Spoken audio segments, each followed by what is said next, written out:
y a des compatriotes qui ont solo, à ça la dénonciation, il y a des clameurs publiques, moi, mingi, ou à yoka kepi azali moko, il y a des communicateurs, il y a des mokonzo écolo, Félix Antoine Tshisekedi Tshilombo, ou à salaka, investigation naie, ce qui a sali a trouvé que ezana motuya ya ko dénoncer, ya ko belle la service habilité, ba banakota la. Torobani nyami to le spectateur, dossier Augustin Kabouya. Meeting na uti ko sala incessamment bato bele ba ko charger de Augustin Kabouya a teki DPS a teki tata mokonzi ekolo a teki ba ministre voire même ba député o ba yokisi mandat Félix Antoine Tshisekedi Tshilombo ami balé soni to ko yebitango ami to les spectateurs ni les ay ko entre arrêté ministériel ou la ministère la biso affaires foncières o quand même la maman Akasia Bandouboula. Qu'est-ce qui se passe? Qu'est-ce qui est derrière ça, amis téléspectateurs? Natangi déjà na moi ba X na moni bato ba ko lobela déjà de gauche à droite. Est-ce que cette dame pouvait signer cette traverser situation traverser pour l'est de la République? On va parler de ça, amis téléspectateurs. To kosola moi muke na mai matali ba recette Oyo ba biso par rapport au gouvernement national, par rapport à la ville province de Kinshasa. Bravo au pasteur Barnabé Mwakadi. Oyo to uti komona comment est-ce que Jules Alingeteke a uti ko présenter plus ou moins 100 entreprises avec le Congolais. O ba futa ba mpako ya l'état te balingaka ko torpiller l'état monsolo na bango. Ndeko Jules Alingeteke a uti ko présenter ndeko Barnabé Mwakadi. Ba entreprise mana, je pense que na bozaliste na kotanga bango na poisa bomona ka bango me bafuta ka mpako ya l'état te bazali ko vrai na mabele ya peuple bazali ko kosa l'état et au finish je pense que zali vérité c'est to lobawa boni ba DG ba ministre bazalaki avant to comme en agression yo ko benga ba communicateur ko pesa bango moyen ya ba communication pour les canabas médias, pour dénoncer, pour accompagner, vice chef de l'État. Mais pourquoi le mandataire, je cite, le PCA, le ministre, Bakati a un communicateur. Le communicateur va coller là. Le bin de Kombouito, éviter qu'est-ce qui se passe exactement. Au bien un mandataire pour la situation à S, à Kateli au téléphone. Au bien un ministre, à Koyambote. Au salaire, rendez-vous. Qu'est-ce qui est derrière ça, amis téléspectateurs? Est-ce que Bariko Banga Nanga? Est-ce que Bariko Banga Péro Loire, Ali Koloba? Peuple congolais, soyez branchés parce que toi, il a invité Babalé à défouler na plateau Nabiso Amasoula Congo Alelo. Junior Monabouté après pour ça l'année d'investigation tout ça là qui na quand Nabiso ya formation Kibomango Azali Nabiso na Kinshasa tout ça na Kinshasa Azali Nabiso de retour bon week-end na yo madame Namasoula Congo télévision. Merci beaucoup Ndeko Moïse. Très bien. Merci beaucoup na bande konyonso ya équipe ya Masolo ya Congo. Très bien. Et tozali na kanda makasi. Ya komona munguna à côté libiso. Mais toza ko remarquer ba DG na ba ministre bazali critiquer na réseaux sociaux. Très bien. Bazali ko mobiliser Mosolo pour la réplique. Mais aujourd'hui M23. Très bien. Kagame Azali co-utilisé le même guerre médiatique. Très bien. Et aucun ministre. Aucun. Je dis bien. Non. Moi, je connais des personnes. Il ne faut pas dire aucun. Laissez-moi parler. Allez-y, vous allez inviter Nanga. À part le ministre de Finances, Doudou Fouamba, qui mobilise des communicateurs, un peu de moyens, pour que tout Bunda na réseaux sociaux. Très bien. Il y a aussi les DGA Ludovic Monga. Très bien. Tout le monde qui n'a pas très bien. Bafoutier, moi salaire naie, à mobiliser la presse, à mobiliser les combattants, pour encourager les FARDC. Et à part Wana, na moni ata mutu moko te lelo soko bengi bango ba komi mais oh non nous sommes à l'insécurité et c'est comme ça même Pierrot Louara il le courage ya koloba ba bêtise azali koloba mais nous disons ceci tata mokonzi ekola amoni ba oyo bazana ye na ba oyo bazana ye te très bien ezali leçon oyo akotika la kobosa na yango te. Jamais ce qui s'est passé aujourd'hui. Mungai na sepeli makasi ndenge ba hypocrite ba bimi na poisa. Très bien.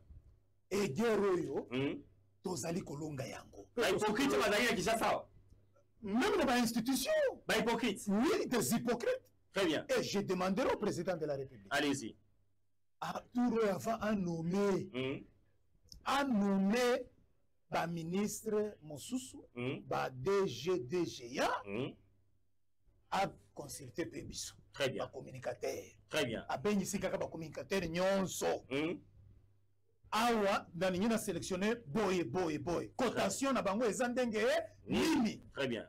Et nous aussi, parce qu'aujourd'hui, imagine, malgré Nzambé a boy ko permettre Kao na kati ya Congo. Très bien. Ce qui se passe, Zambé a fait appel si Tata Mokonzi ya Ekolo Makasi, le monde entier on babandaki koloba. Très bien. Que Rwanda n'est pas impliqué dans cette guerre. Et tout le monde a compris que la guerre c'est entre la RDC et Paul Kagame. Très bien. Et nakosenga na bandeko ya Congo. Oyo bazali ko libazwi mbongo ya Nanga. Il y a ennemi, très bien. Pour que Bamoni Moutou au Rwandais. Je vais vous dire ceci. Allez-y. Ce n'est pas tous les Rwandais qui sont pour Kagame. Kagame a aussi des opposants. Évitez Kokotanaje à Monguna. Nous avons le service. Très bien. Ce qu'on est suspect, mais quand informé, très bien. Ba service bango moko ba yeba ko découvrir boso les andenge nini. Mais mutu o bino bozui. Peut-être moto chaka kake aza infiltré à Monguna. Très bien. Bon momié, boko yeba vérité nini.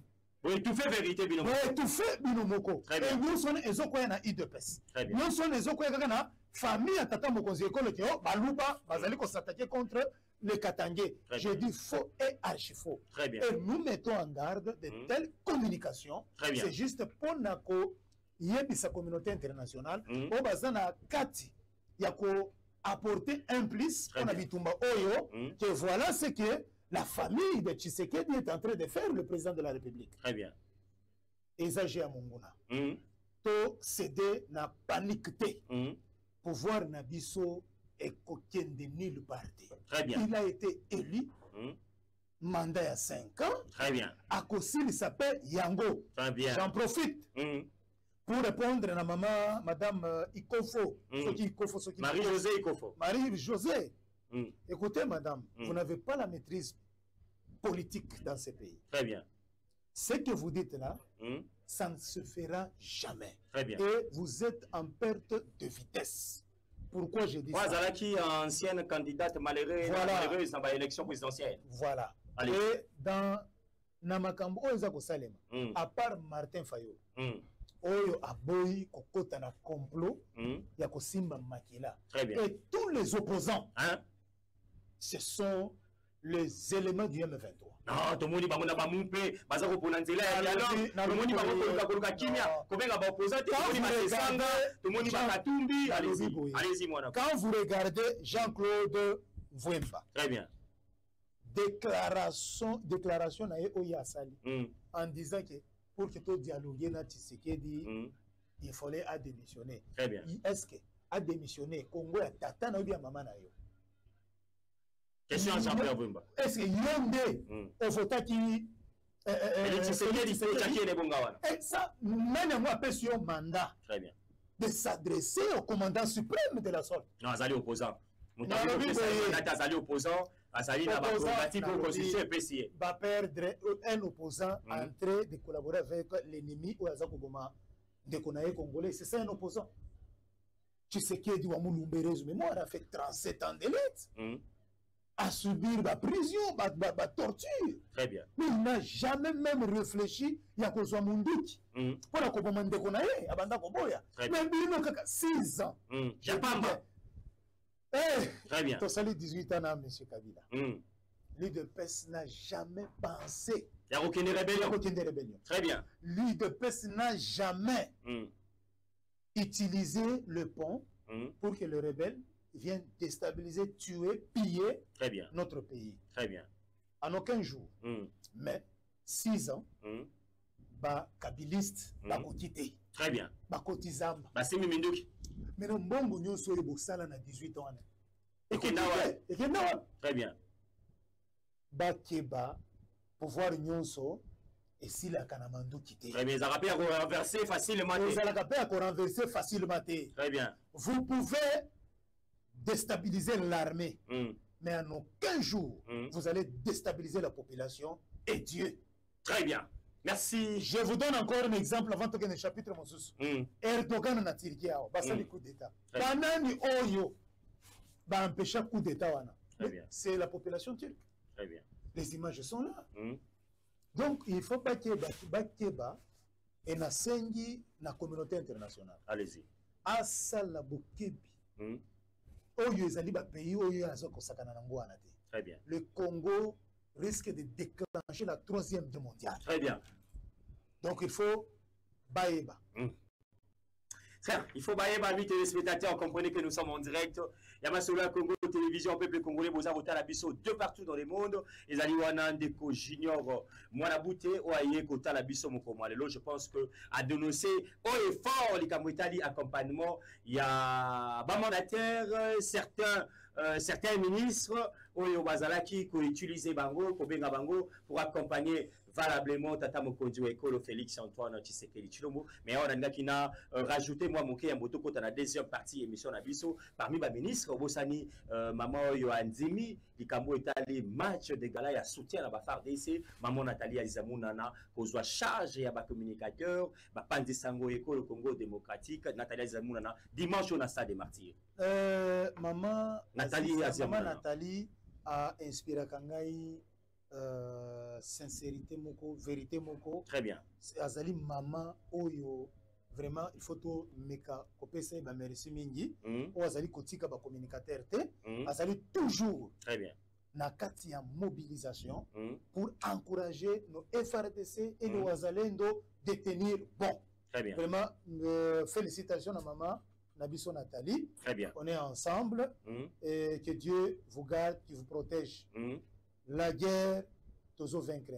La patrie ou la mort. Merci à maman Nathalie Azamounana et Zali Bongo, sincère remerciement de la part des communicateurs de la République. Nous sommes en direct. Donc, aborder deuxième partie, émission Nabiso et Zali Bongo concentré pardon, dans Déco-Augustin Kabouya, l'honorable secrétaire général de l'UDPS, président AI, ou à Outiko Sala dans la sortie médiatique, c'est ça, la matinée politique, Nikambo Kabouya Lobby. Est-ce qu'il y a aussi peuple?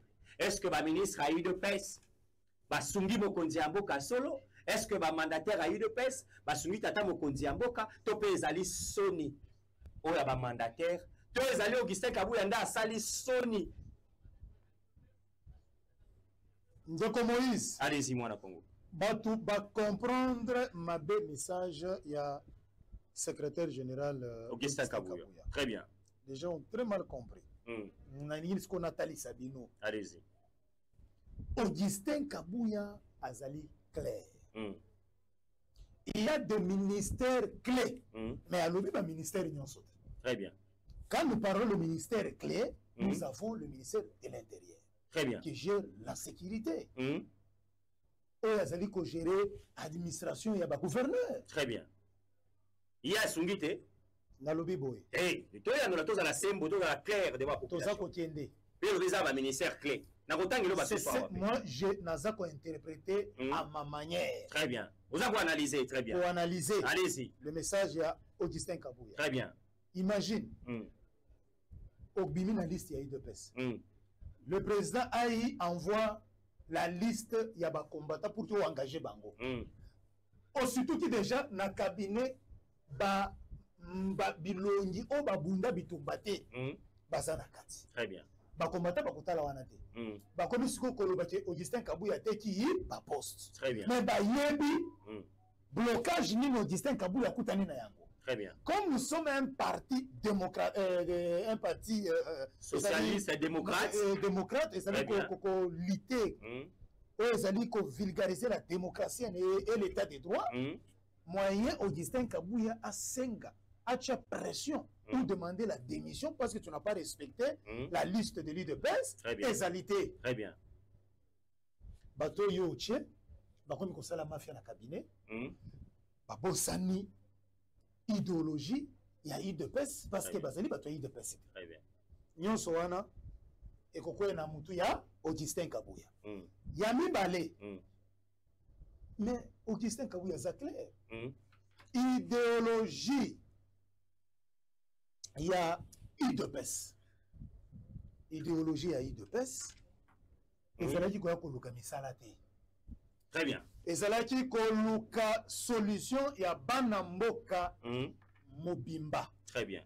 État de droit, démocratie et fanda développement, c'est-à-dire tout se sentir aussi que nous sommes dans notre pays. Très bien. C'est ça la lutte de l'UDPS. Mais bino ba ministre, bino ba mandataire, vous commencez à vous combattre vous-même. Bango moko.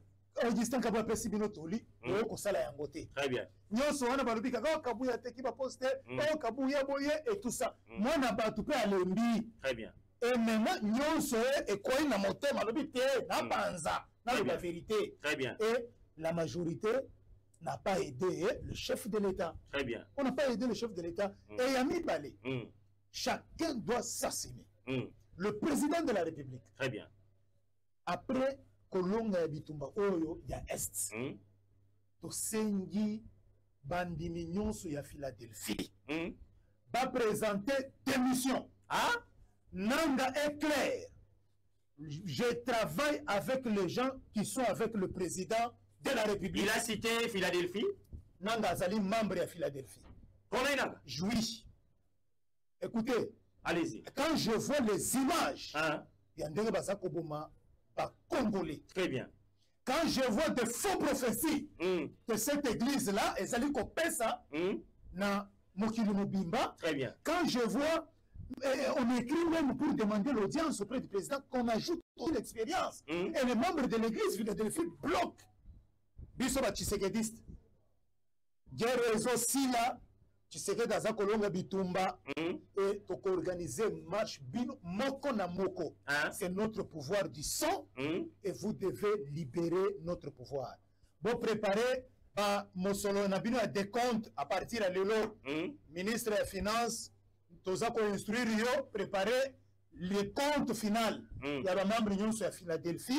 Maintenant, c'est l'UDPS et le vrai, je dis les vrais partenaires qui accompagnent la vision. Vous voulez fragiliser les chefs de l'État, vous voulez fragiliser à tout moment, c'est l'UDPS, vous voulez l'infiltration, laissez les chefs de l'État travailler. L'infiltration qu'on nous a, le Rwanda.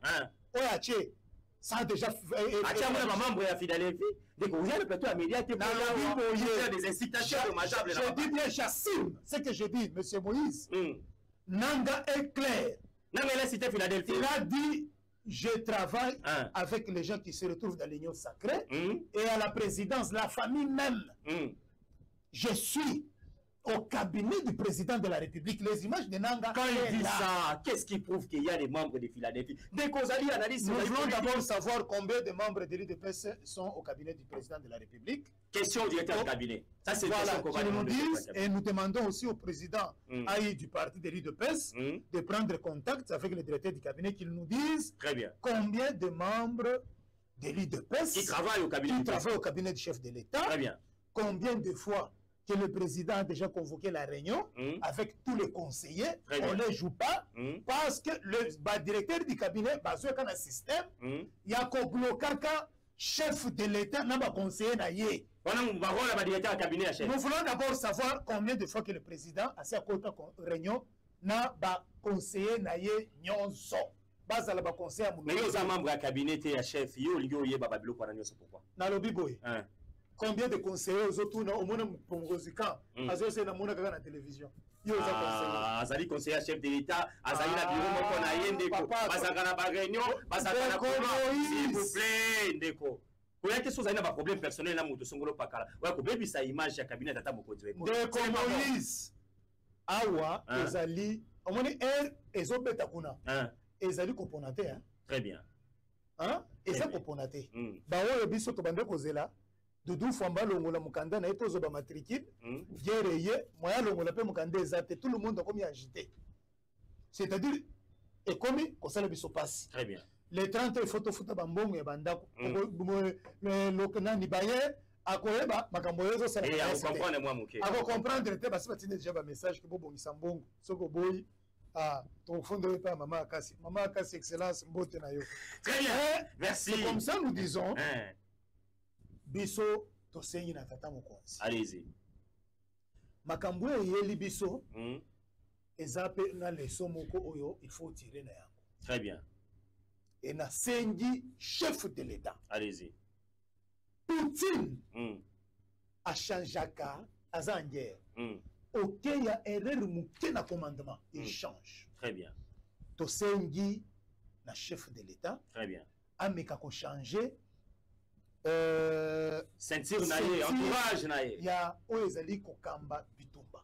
Très bien. Commençant par le chef d'état-major. Il faut acheter un pembe. Chef d'état-major, il devait d'abord démissionner. Quand Gombe est tombé, même le pays, nous voyons en guerre. Lui-même, il doit partir. Il n'attend pas que le chef de l'État... Non, non, président. Ah, on va appeler que mission pour protéger, pour paix sa morale de l'Essengeli. Très bien. Gombe est tombé, n'a pas quitté. Je démissionne.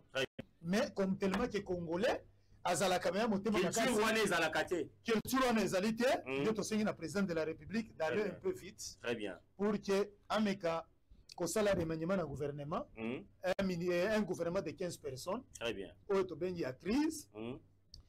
Gouvernement de combien? De 15 personnes. Nous sommes arrivés à la gouvernement militaire. Il y a sous gouvernement de 15 personnes. De 15 personnes. Dans la crise, nous sommes agressés par le Rwanda. Et le chef d'état-major, Nabat Moussousou, il y a un renseignement consort. Il faut démissionner. Tata Mokonzi, il y a Mbappé jeunesse. Basali Pena Iloko Oyo, il y a Koye Bisso na Katia Bitumba. Merci à Junior Mwanabouté. Ministre à jeunesse a démissionné. La ministre de la jeunesse a démissionné, Azali incapable de mobiliser la jeunesse pour répondre à la guerre médiatique que le Rwanda nous a imposée. Est-ce que vous avez une parole, une attribution, job description de ministre? Ministre et la jeunesse a présenté démission. Et monsieur Mouyaya, vous devez me présenter votre démission. Non, vous c'est qui? Non. J'ai dit, Naza Moyo, Zonanda et Salaki que Fachi, Abima chef de l'État. C'est l'ordonnance de Fachi, au moment qui Patrick Mouyaya. Nazonanga, je demande la démission de Patrick Mouyaya. Bozo Iselabiso, Lambert Mende, et Mananga, comment répondre le mafia. Quelques mafieux de la communauté internationale et un meka ko katela biso katakata ya Paul Kagame na ba Willy Ngoma na bananga kana ni muna yazali incompétent ayebi na ta ko communiquer na kati ya guerre na lobby boye ministre o akolata lisusu vest tozana bitumba ministre akolata lisusu vest to lobby oko rejoindre ba prisonnier oyo ba okende makali.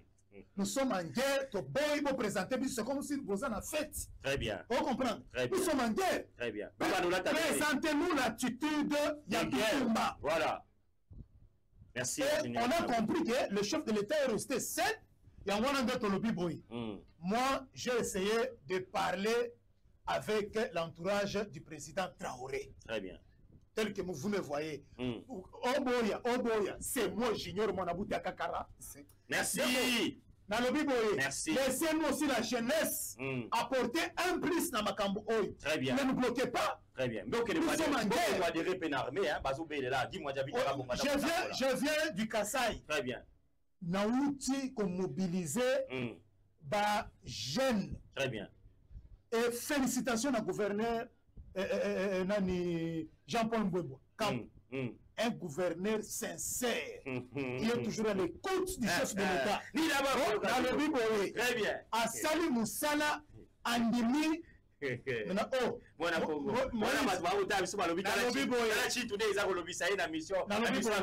là. Si j'ai quitté, j'ai payé mon billet moi-même. Très bien. Pour aller apporter un plus dans la province. Très bien. Et mobiliser aussi les chefs coutumiers. Merci. La province Nangana Kabinda. Merci. Ouvira ce qui M23 aligné contre il faut mon amai. Merci. Ba chef coutumier bozawat. Merci. Namoni prophète moko lobio, namoni ba politicien mo asimbi bible, koto asimbi épée, natuni nzambe. Épée ezali ba kisi. Épée tout na lisusu nzambe malamu. Merci à mon aboué. Ezali pouvoir oyo ba pesi fachi. Asa la katakata et tous les Rwandais. Merci. Baya ko intimider bisoté. Merci. Patrick Mouyaya démissionné, ministre de la jeunesse démissionné, et le directeur du cabinet du chef de l'État. Comme vous ne voulez pas collaborer avec les gens de l'île de presse, vous devez aussi préparer votre démission. Merci. Le chef de l'État Zali Pona Congolais Nyoso. Merci. Je parle. Même si vous allez m'interpeller, c'est ma voix. La voix n'a de celle qui fait Nga. nani azaki mutu asuka pour que faci abima yo ozalaki mutu asuka na vote faci mpe abimi. Merci Junior Mwanabute. Donc naza na droit. Merci, tika to évoluer, merci. Naza na droit. Tika to évoluer. Merci, non, s'il vous plaît. Merci na peuple congolais. Na bandela rakolo bango amis téléspectateurs. Les propos tenus par nos invités engagent que eux-mêmes à la tuna mituna ya kozwa ba décision de l'acteur politique ou communicateur tata mokonzi. Akolo ba biloko ya zo. Nata ya Kabila ba directeur du cabinet bazo kende na ba permanence consulter le secrétaire général. Des ministres et tout consort, mais vous, on vous nomme, vous restez, c'est comme si l'UDP c'est comme un bicablo Nabino, où vous devez jouer avec le parti. Merci. Non, merci. Plus jamais. Merci à mon ami. La guerre, Tozali Kokanga, Kagame, Nanga et consort, guerre na Est, Kotika, Bokoyoka, on m'a dit Bitumboy, Bokotika, la Lissusu Koyoka, Lissacité. Merci, merci. Ceux qui t'ont sollicité aux hommes et Lubino. Merci. Ah, tu vois, bien, madame. Merci rapidement. Merci rapidement. DCG rapidement, amis téléspectateurs. Dossier les Kambwetali maman Akasi ya Bandubula. Ba ministre nyonso baloba la ta veste te. Ba ministre nyonso ba ki pete makambo mosusu, ba to noto za la concentrer na est ya République. Yo kasi ko biloko yo. Junior Mwanabute ko yebisa biso Akasi ya Bandubula déjà na maïs ba komi ko tirer na arrêté ministériel moko awuti ko bimisela biso. Régis Sunga biso pesa biso arrêté. Et ko ba nini ami téléspectateurs. Na zina mutanku tu ya kotanga te. Junior Mwanabute, est-ce que maman Akasi ya Bandubula azali vraiment na sima tata mokonzi ekolo Félix Antoine Tshisekedi Tshilombo? Et oyebi de ko Moïse. Allez-y. Nazo koyebisa bino même Satan aza ko regretter pourquoi Fachi azwaki maman Akasi atie ministre ya affaires foncières. Très bien. Le Satan regrette. Pourquoi je dis ça? Pourquoi? Maman Akasi ya kokoto ya koti même mon ministre a remplacé akomi kotuna maman oyo ezali kisi ou bien ezali nini parce que façon azali kosilisa conflit na kotia ordre non nous sommes surpris intelligence sont les alaki wa asali lisusu nini conflit asili ndeko na ngai rapidement maman Akasi na arrêté na ye 0022 il y a le 20 février 2025 et loko ya mutuya ezali moi ba article belé mais naza koyebisa bino loko oyo epesi ngai esengo eza nini mama alobi makambo lisusu ya ba morcellement en désordre akupia bikata ya kobika mama alobi mutu nyonso il faut alanda procédure ekomi ndenge nini kotanga mwa moke. Très bien. Maman Akasi alobi boye vu l'ordonnance numéro 22/003 17 janvier 2022. Très bien. Fixant les attributions des ministères, spécialement à son article 1er. Entendu que la pratique illégale du découpage anarchique de parcelles créait des problèmes majeurs, avec des conséquences souvent fâcheuses en cas de sinistre. Très bien. Compromettant la sécurité publique et l'harmonie esthétique de nos villes. Très bien. Njokande, maman Akasi akendaki na mausolée. Na ko yebisa bino secret. Allez-y. Maman Akasi akei kotuna Etienne Tshisekedi Mulumba. Ministère oyo pona kosilisa. Ba conflit oyo na kimuyibi. Esengi kosala nini? Esengi kosala nini? Très bien. Tshisekedi apesi ye cours. C'est beaucoup de ministres oyo baza na stratégie wana te. Très bien. Maman Akasi na lobby félicitations place aux alliés. Non otie ba empreinte. Très bien. Le Congo ne t'oubliera jamais. Très bien. Maman aboyi cop ya mapango.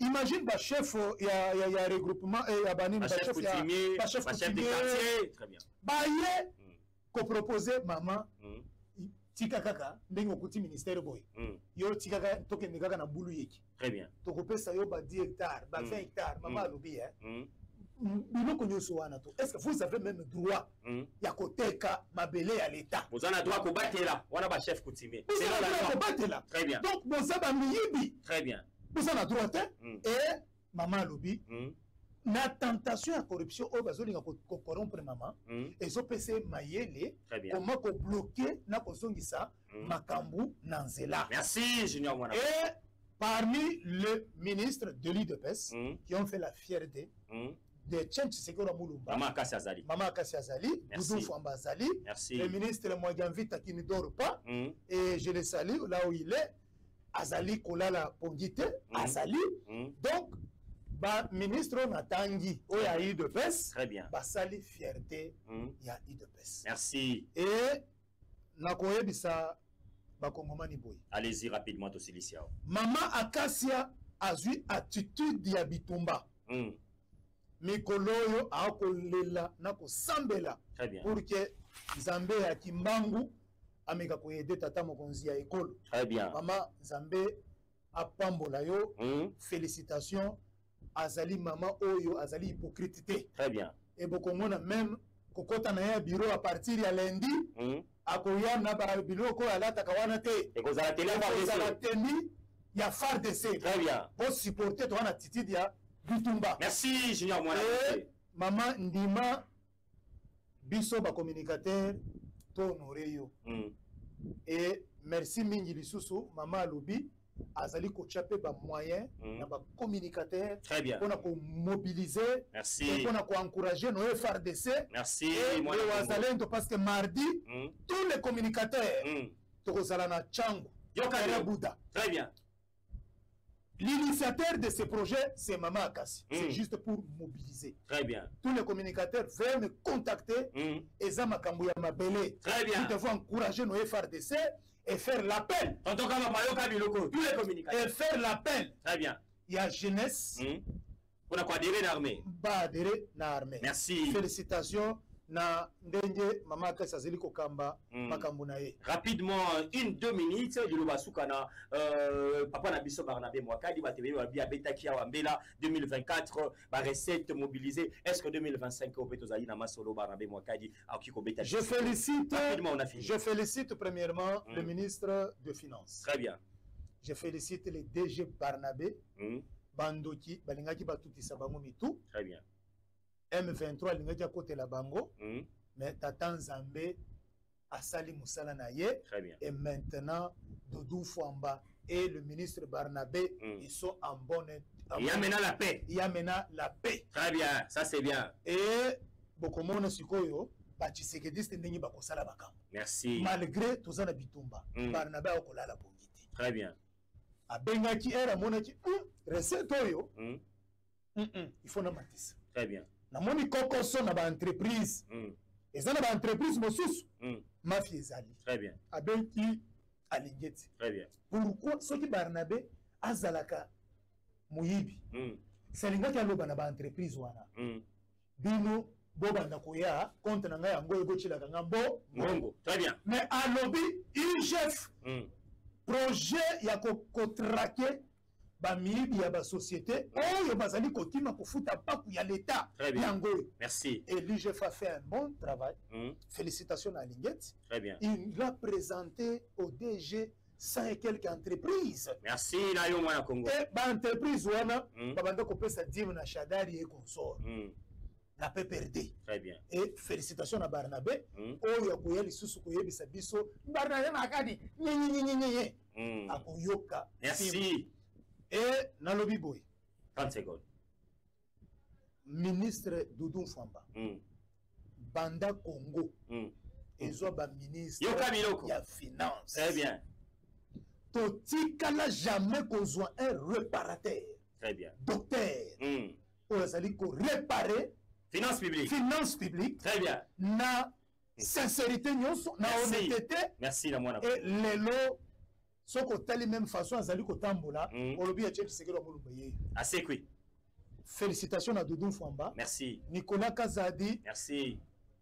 Ata oloti bakuzonyi suyo na ministère de la Finance. Ata Ndoto ababa. Merci. Doudou asi abeti kleboa. Merci. Même Fachi Place azali ata alali pongi $1 baokoka ko détourner yango te pa ya Doudou Fouamba. Merci à Junior Mwana. Très bien. Oza même ko mériter ba peso primature. Merci. Oza la première ministre. Conflit.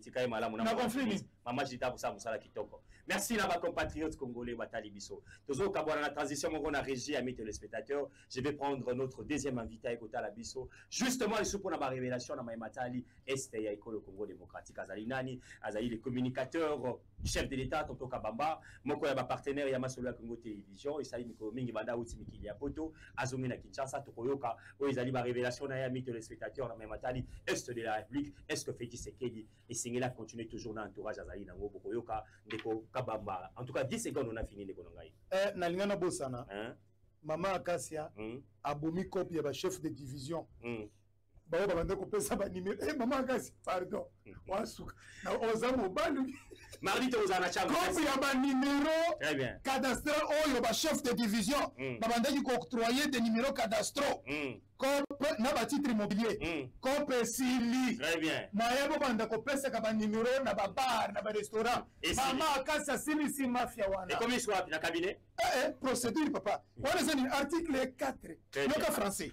Il est interdit au chef de division et cadastre d'octroyer des numéros cadastraux et conservateurs des titres immobiliers, de signer des contrats location et d'établir des certificats d'enregistrement sur des parcelles dont la superficie viole les dispositions des articles 2 et 3. Comme le foiré. Merci. Maman Kassi. Merci beaucoup. Nous sommes en direct, nous la transition et puis nous sommes pour deuxième partie à continuer à Massola Congo Télévision. Pour toujours se continuer, c'est parti.